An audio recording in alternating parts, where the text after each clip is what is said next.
Hi there, and a very warm welcome to Season 5, Episode 36 of People Soup. It's Ross McIntosh here. And then there's some passengers that are just downright rude. They're saying to me, Ross, have you even got a licence for this vehicle? Because you're a really shit driver. Everyone else is better than you on this route. And we can see you're thinking of taking a new avenue too. Well, really? Are you sure? Because we know what's going to happen. There's going to be a series of unfortunate events ending in utter catastrophe. P-Supers, in this episode, the tables are still turned, and I'm being interviewed by producer Emma. I recount some memorable moments from ACT training across the years. I share part of the training course from Session 1, where I introduce the metaphor of the passengers on the bus. And then I give my top tips for ways we can introduce ACT to organisations. And we finish with a surprise question from Emma that carries a singing advisory warning.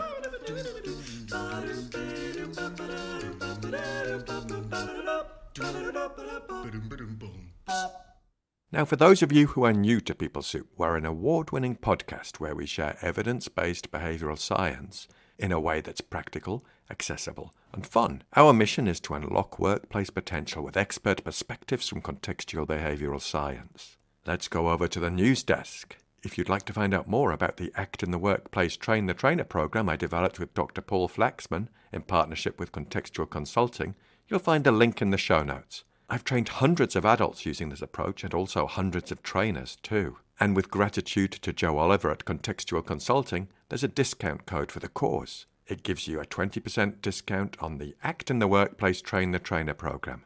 And the code is PSOUP20. That's the letter P, followed by the word soup, followed by the numbers 2 and 0. PSOUP20. And if that's not enough, there's also the chance to win a free place on the ACT in the Workplace program. All you'll need to do is fill in the form via the link in the show notes for this episode. The competition closes at midnight Central European Time on the 20th of December 2023, and the winner will be chosen at random and notified on the 21st of December.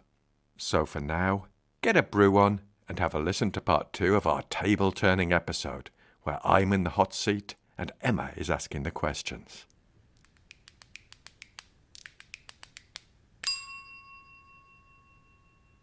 Yeah, anecdotes, Emma. Thanks for asking.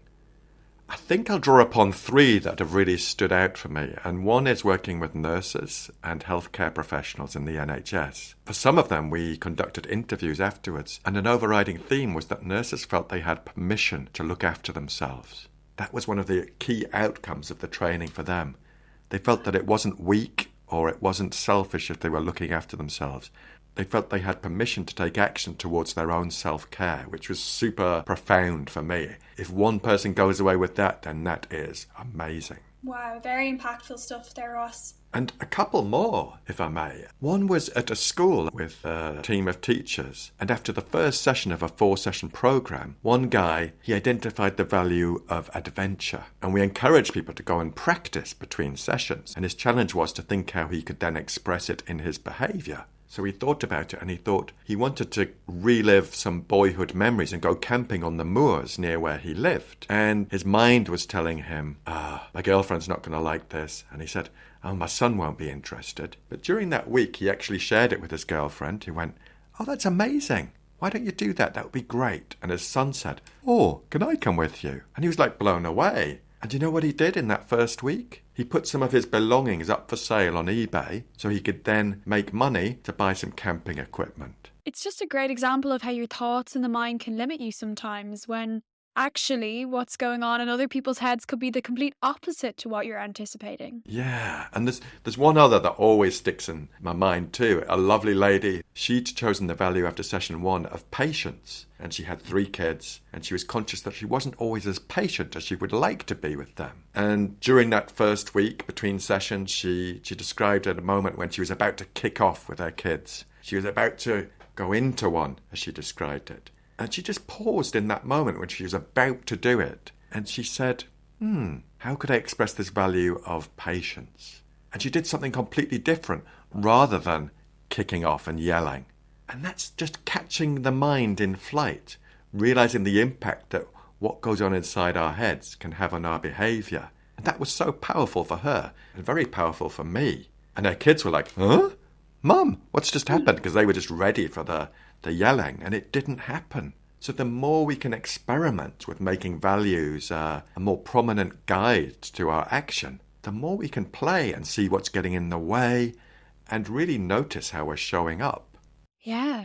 And it's almost about having that awareness between the mind and your actions and what's going on in the world around you. I can imagine that's not an easy thing to do, stopping before acting and thinking about your thoughts. Thank you, Ross. And what we're doing in the training is the core skill is that noticing.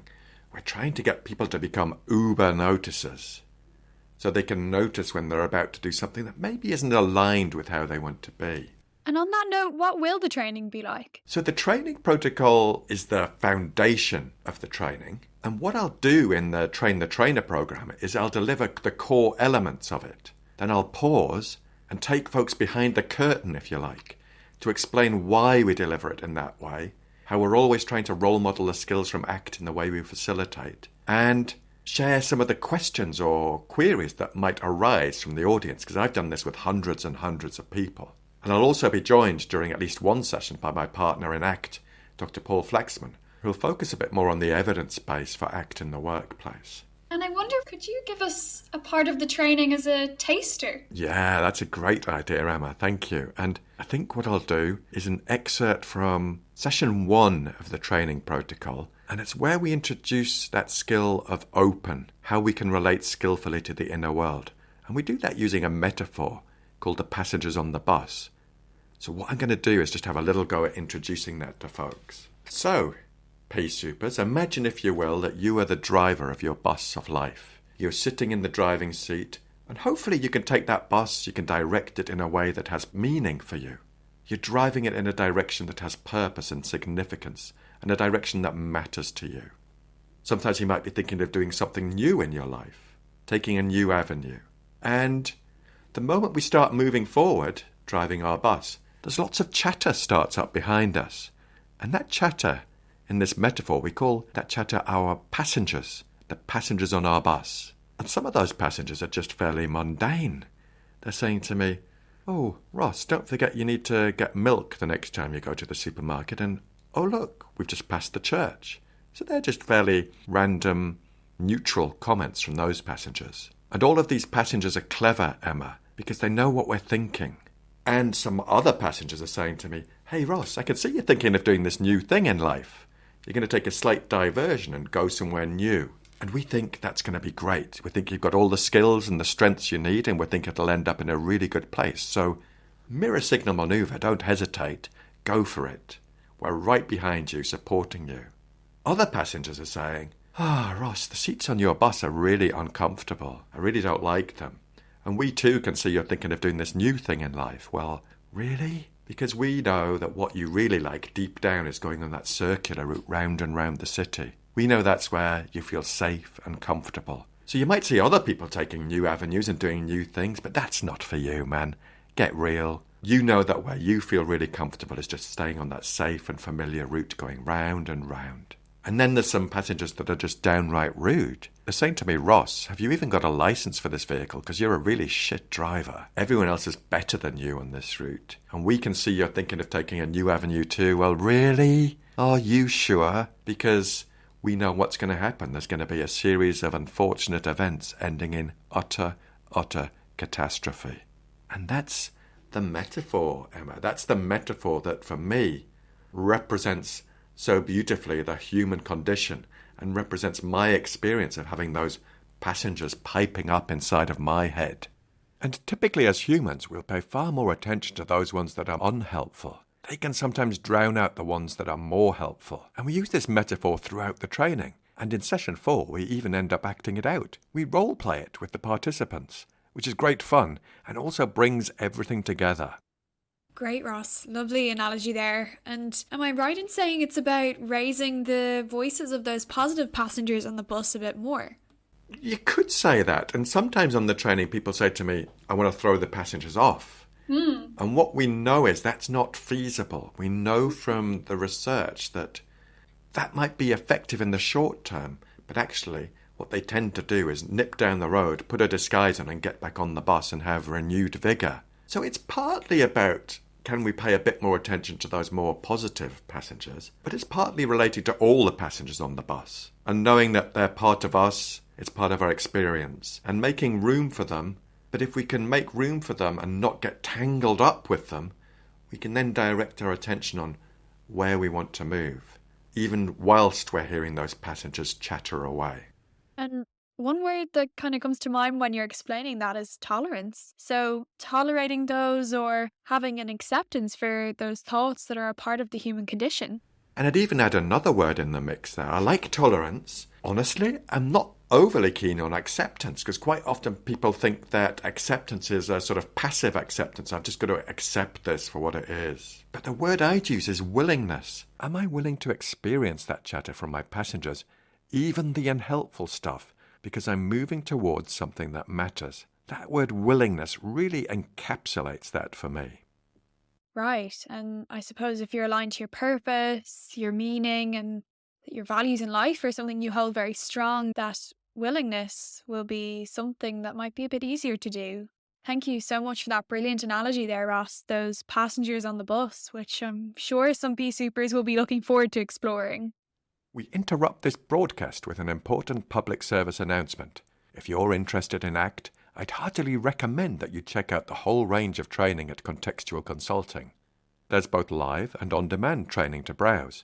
I've done loads of top-quality courses at Contextual Consulting, including a Russ Harris bootcamp, a course with Kirk Struzzle and Patty Robinson, and another with Ray Owen, and another with friend of the show Richard Bennett.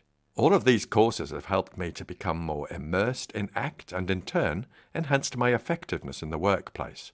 If you want to grab a course other than mine, there's another discount code for 15% off, and that code is PSoup15. That's the letter P followed by the word soup, followed by the numbers 1 and 5, PSoup15. And now we'll go back to the chat. And so, would you have any top tips for organisations engaging in this programme? I think a couple spring to mind. The first one is get to know the context. ACT is part of an approach called contextual behavioural science. And get to know as much about the context of the organisation as you can, what they're looking for you to deliver. Get to know as much as you can about the context of the organisation and what they're trying to achieve. And my second top tip would be use the skills on yourself. Use the skills from ACT to plan how you're going to engage an organisation in a compelling way with the skills and the approach. And in the training, we use a lens or a framework called the Matrix, which you'll find out more about on the training. It's so nice to hear you talk about the training programme with as much passion and energy as you do.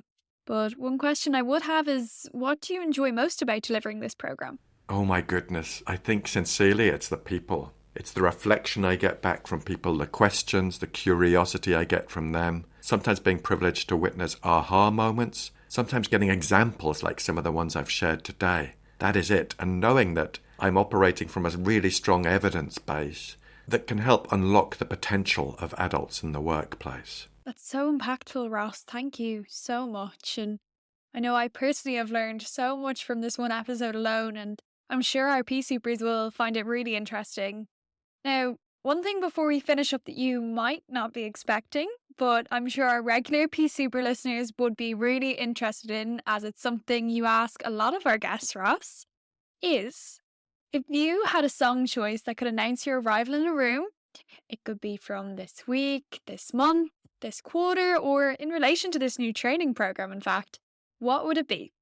Emma, you absolute legends. Thank you so much for asking this question. And this is a complete surprise, Pea Supers. And Emma was kind enough to give me a brief pause to reflect.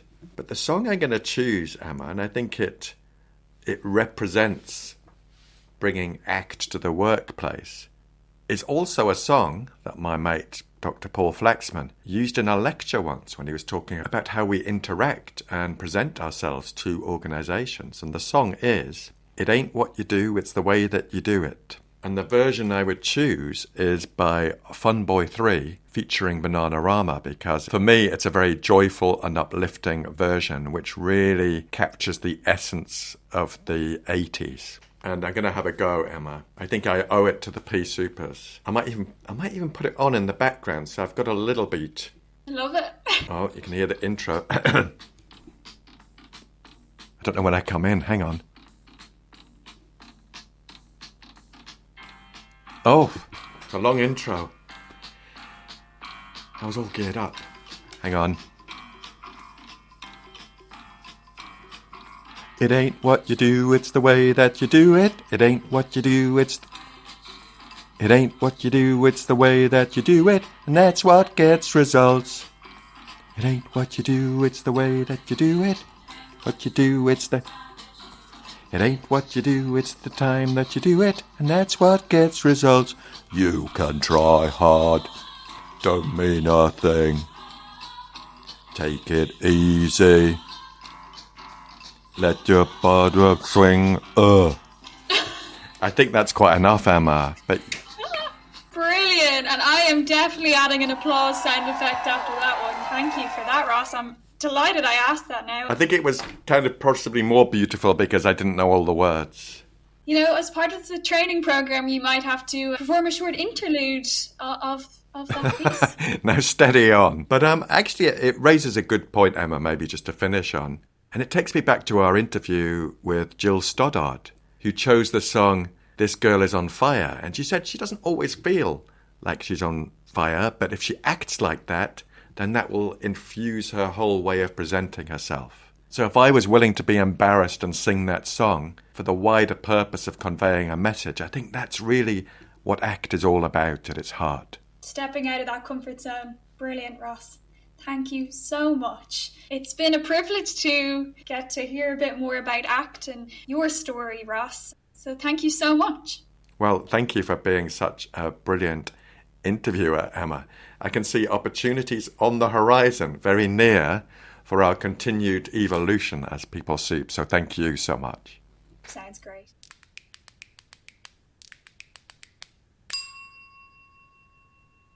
That's it, Pea Soupers, part 2 of my chat with Emma in the bag. I'd like to thank Emma for her curiosity and cracking interview style. Don't forget those discount codes. You've got PSoup20 for my course, that's Act in the Workplace Train the Trainer, and there's also a prize draw for a free place on that training. You've got to be in it to win it, folks. And if you're checking out other courses from Contextual Consulting, the discount code is PSoup15. We'd love your help in reaching more people with this behavioural science. So, if you've enjoyed this episode of the podcast, we'd love you to do 3 things. Number 1, share it with one other person. Number 2, subscribe and give us a 5-star review, whatever platform you're on. And number 3, share the heck out of it on the socials. This would all help us reach more people and make some noise with stuff that could be useful. We love to hear from you, and you can get in touch at peoplesoup.pod@gmail.com. On X, formerly known as Twitter, we are at peoplesouppod. On the gram, known as Insta, we are at people.soup, and on Facebook, we are at peoplesouppod. You can also drop us a review or get in touch using a voice note on WhatsApp. Thanks to Andy Glenn for his spoon magic and Alex Engelberg for his vocals. Most of all, dear listener, thanks to you. Look after yourselves, Pea Soupers, and bye for now. You absolute devil. I was just thinking, maybe I should have done that. And that's genius, Emma. I'm so bloody delighted the way you're bringing this in. Had to be unexpected. Yes, yeah, you've really caught me. I'm going to have a look at my list of 80s shit. Hang on a sec.